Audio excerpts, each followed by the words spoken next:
Salam alaikum, yéen ñi suivre seen chaîne YouTube Anglais Center Innovative Language and Education Services donc ñuy kontaan ci li ngeen di wéy di abonné suñu chaîne di leen demander ngeen di partager vidéo yi lu ci am solo la donc ngir jàppale chaîne bi mu gën a màgg effort yi ñuy def pour jàppale nit ñi la donc li nga xam ni moom la ñuy demander en retour rek mooy ñuy aimer vidéo yi di partager vidéo yi et puis di commenter surtout ku si am question rek bul hésiter mën nga poser say question dinañ si ñëw incha allah donc tey dañuy ñëw si prendre des nouvelles maanaam nga am benn xarit boo xam da nga ko gëj a dégg nga woo ko téléphone voilà pour xool ci lu mu nekk quelques expressions yoo xam ne da nga koy soxla ngir mën a discuter ak moom lañ leen di indil tey prendre des nouvelles donc nouvelle moom mooy news NEWS news NEWS donc première expression bi ñu leen di jox moom mooy I was wondering what you were up to. I was wondering what you were, c'est-à-dire you are up to. Ok, je me demandais ce que tu deviens. Donc dama doon xool ci loo nekk.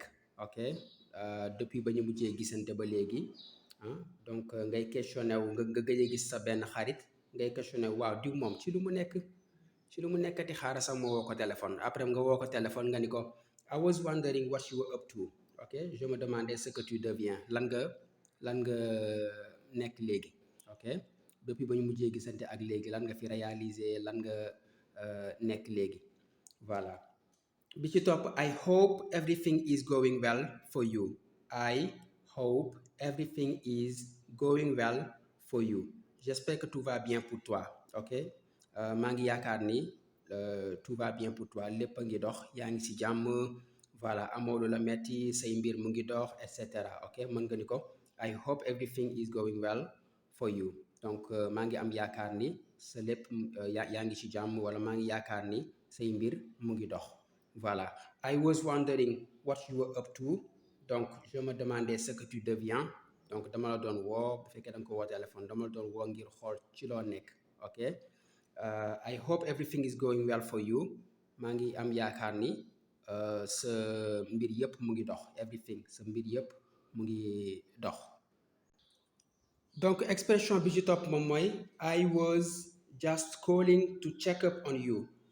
wala I was just calling to check in with you. Ok, mën nga ni to check up on you wala to check in with you, c'est-à-dire j'appelais juste pour prendre de tes nouvelles.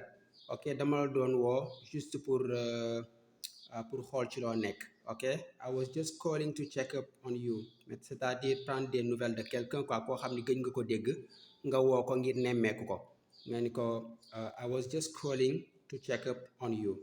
wala I was just calling to check in with you, c'est-à-dire woo ko xool ci lu mu nekk, nit ki ci lan la yëngatu, voilà, ci lan la nekk, et cetera.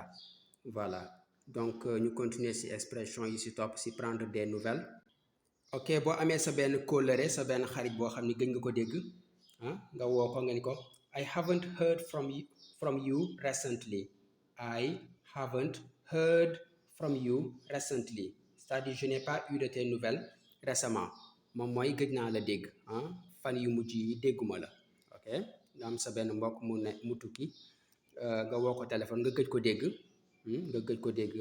nga woo ko nga ni ko I haven't heard from you recently. Heard moom mooy entendre, dégguma la fan yu mujj yi.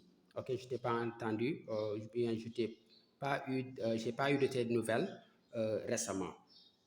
Long time no see. Long time no see, how have you been? Long time no see, how have you been? Long time no see moom mooy ça fait longtemps que l'on s'est pas vu. Donc gëj naa la gis, ça fait longtemps que gisante wuñu. How have you been? How have you been mooy comment vas-tu depuis tout ce temps, c'est-à-dire depuis ba ma la gëjee gis ak léegi naka nga fi def. Donc how have you been loolu lay traduire. Comment vas-tu depuis tout ce temps, ba ma la mujjee gis ak léegi naka nga def, naka yaram bi, naka liggéey bi, naka affaire yi, et cetera. Donc expression bi ci mujj ci partie leçon bi moom mooy donc is everyone well at home. Is everyone well at home? mooy tout le monde va bien chez vous. Est-ce que tout le monde va bien chez toi? mooy ndax waa kër gi ñëpp ñu ngi ci jàmm. Is everyone well at home? ndax ñëpp ñu ngi ci jàmm. At home waa kër gi.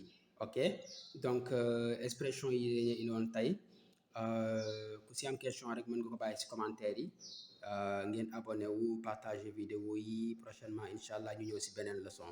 Goodbye.